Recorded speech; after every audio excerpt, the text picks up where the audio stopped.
PT Bukalapak.com Tbk atau Bukalapak mendadak mengumumkan keputusan perubahan bisnis dengan menutup bisnis di layanan marketplace mulai Selasa 7 Januari 2025. Raksasa e-commerce Indonesia tumbang. Bukalapak menutup pintunya. Apa yang terjadi sebenarnya?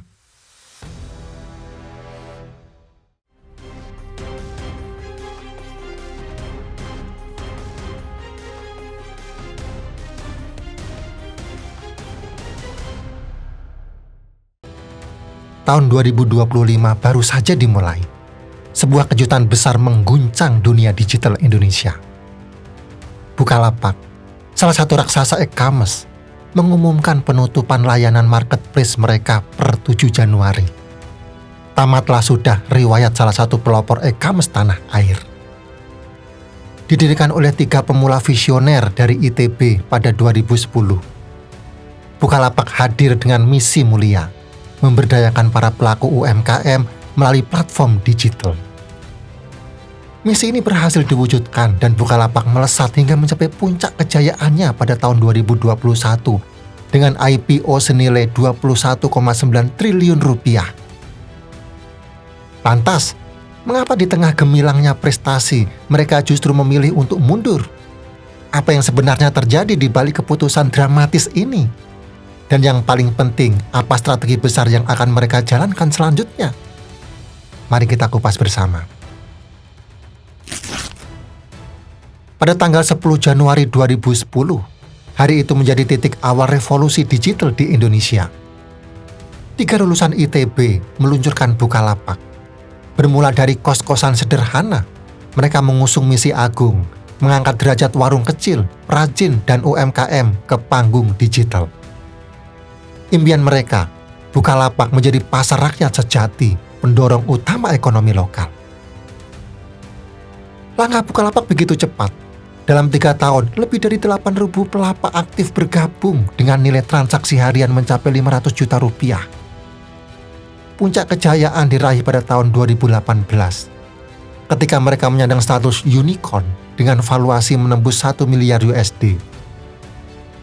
Pada tahun 2020, 130 juta pengguna dan 16,8 juta UMKM telah merasakan manfaat Bukalapak.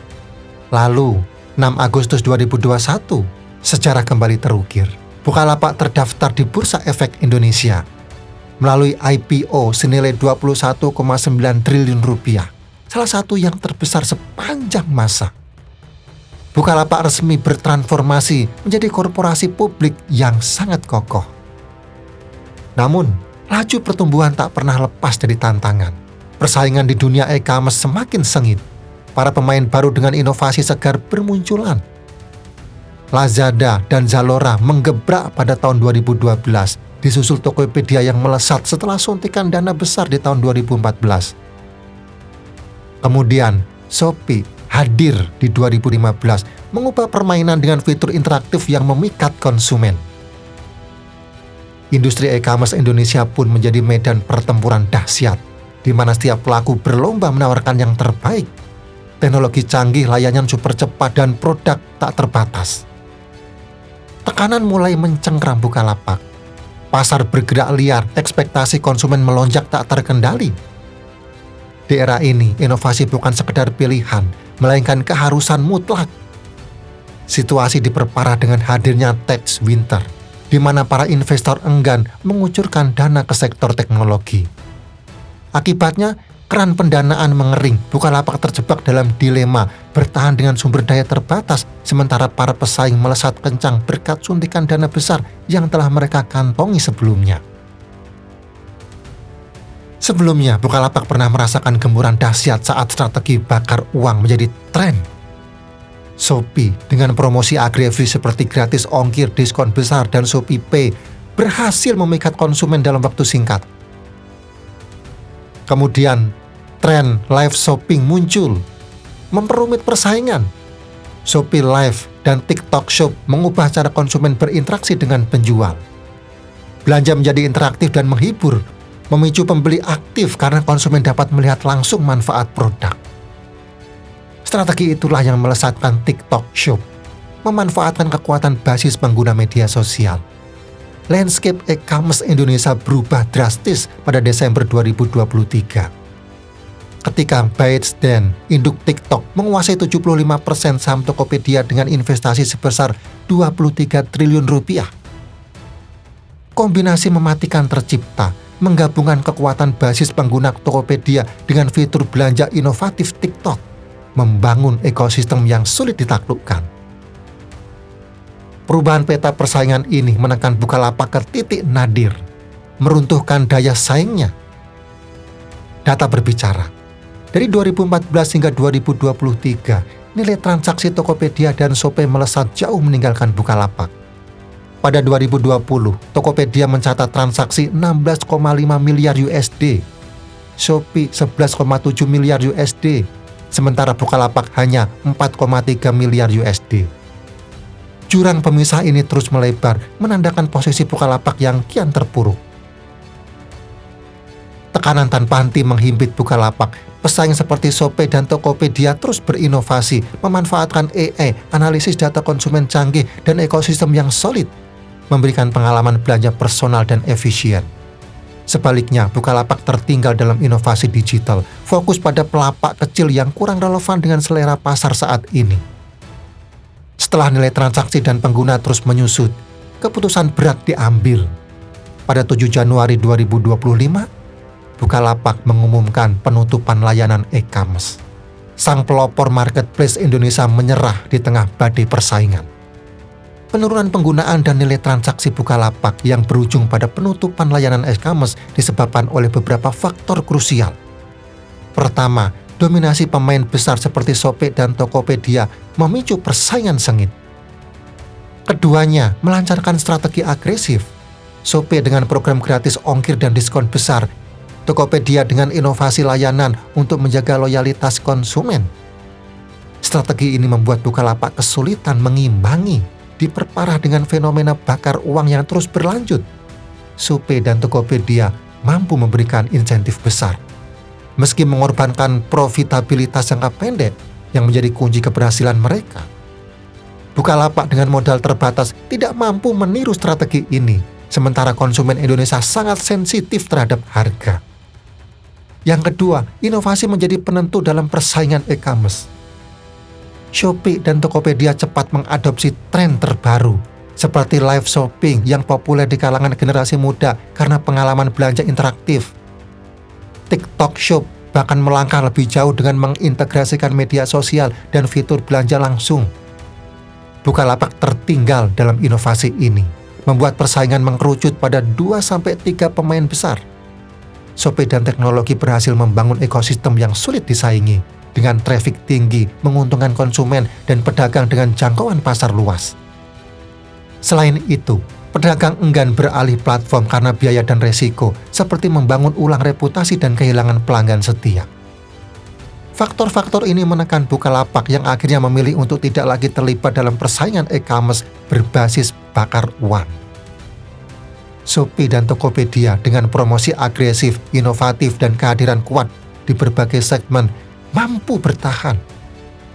Pertarungan ini menegaskan bahwa e-commerce adalah arena permodalan besar, di mana dominasi diraih melalui dana besar dan inovasi konsisten. Maka keputusan Bukalapak untuk mengalihkan fokus bisnis adalah langkah yang logis. Penutupan layanan e-commerce Bukalapak menimbulkan kesan bahwa mereka telah tumbang, padahal mereka sedang menjalankan strategi matang yang telah lama dirancang. Dalam beberapa tahun terakhir, Bukalapak diam-diam mentransformasi model bisnisnya. Keluar dari medan pertempuran e-commerce yang sengit, manajemen Bukalapak menyadari fokus pada marketplace produk fisik tidak lagi menjanjikan keberlanjutan. Oleh karena itu, mereka mengalihkan fokus ke segmen bisnis yang lebih rasional, potensial, dan berkelanjutan. Sejak tahun 2021, Bukalapak mulai mengembangkan bisnis produk virtual seperti gaming, investasi, retail, dan mitra Bukalapak. Produk virtual seperti pulsa, token listrik, dan voucher game menjadi tulang punggung bisnis mereka. Sementara mitra Bukalapak yang melibatkan warung, kios, dan agen kecil memberikan solusi offline bagi jutaan UMKM di Indonesia, menciptakan ekosistem bisnis yang luas dan sembako hingga pengisian dompet digital. Menurut Victor Lesmana, Presiden Direktur Bukalapak, kontribusi penjualan produk fisik di marketplace hanya kurang dari 3% dari total pendapatan perusahaan. Secara keseluruhan, bisnis marketplace mencakup 50-60% ekosistem bisnis Bukalapak. Sisanya, mereka fokus pada segmen online to offline, dirancang untuk membantu UMKM menyediakan layanan digital bagi konsumen akhir. Keputusan menutup e-commerce produk fisik adalah langkah logis, karena mereka dapat fokus pada faktor yang lebih relevan dengan kebutuhan pasar. Bukalapak memilih mengembangkan ceruk pasar yang sesuai dengan kekuatan mereka, daripada memaksakan diri bersaing dengan raksasa seperti Shopee dan Tokopedia. Transformasi ini menunjukkan keinginan Bukalapak untuk terus berkembang menjadi ekosistem digital yang berkelanjutan. Tidak hanya sekedar platform marketplace, mereka juga bijak dalam mengelola sisa dana IPO sebesar 9,8 triliun rupiah, menginvestasikannya di instrumen keuangan yang lebih aman, seperti deposito, giro, dan obligasi, menghasilkan pendapatan keuangan sebesar 783,77 miliar rupiah, naik 27,74% dari periode sebelumnya. Namun, langkah ini menuai sorotan. Bahkan OJK telah beberapa kali meminta Bukalapak untuk segera merealisasikan penggunaan dana IPO sesuai prospektus. Bukalapak kemudian menyatakan bahwa penggunaan dana IPO baru akan direalisasikan selambat-lambatnya pada 30 Desember 2025. Bukalapak memilih strategi mitigasi resiko. Mereka enggan terjebak dalam pusaran persaingan e-commerce yang ganas dan penuh ketidakpastian. Dana IPO dialokasikan pada instrumen keuangan yang lebih stabil, menjaga kesehatan finansial perusahaan sambil mengembangkan strategi bisnis jangka panjang yang berkelanjutan. Penutupan layanan e-commerce Bukalapak meninggalkan kesedihan mendalam. Sebagai salah satu pionir marketplace lokal, kepergian mereka menandai hilangnya platform e-commerce asli Indonesia, memperkuat dominasi pemain besar, baik lokal maupun global. Dampak penutupan ini memicu desas-desus tentang PHK di Bukalapak, terutama bagi karyawan di divisi marketplace. Manajemen Bukalapak menginformasikan bahwa penghentian layanan produk fisik akan berdampak pada sejumlah karyawan.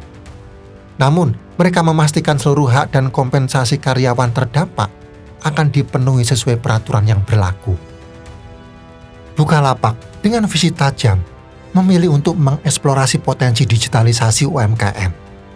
Mereka memperkuat jaringan warung tradisional, mengintegrasikannya dalam ekosistem offline to online.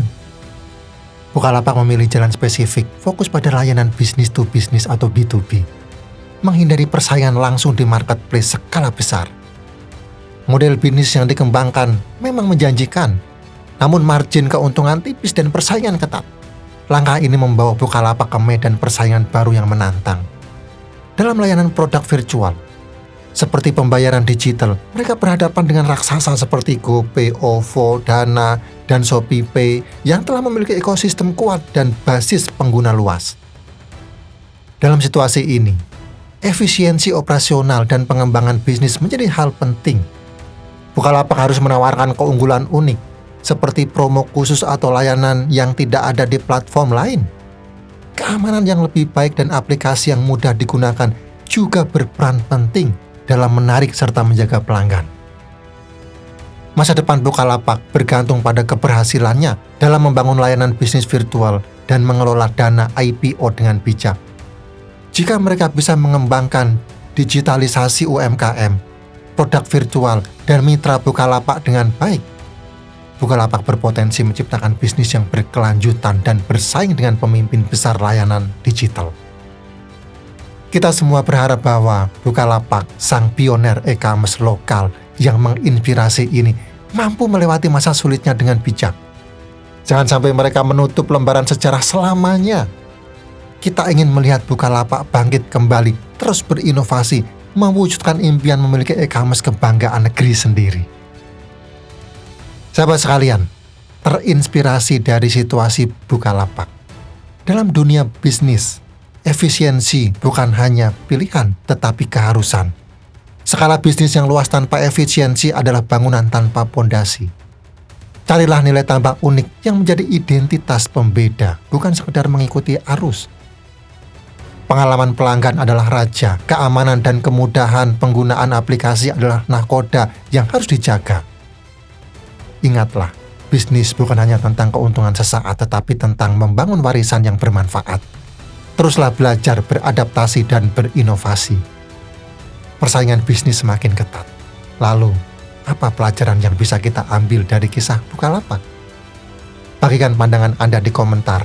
Sampai jumpa di video selanjutnya.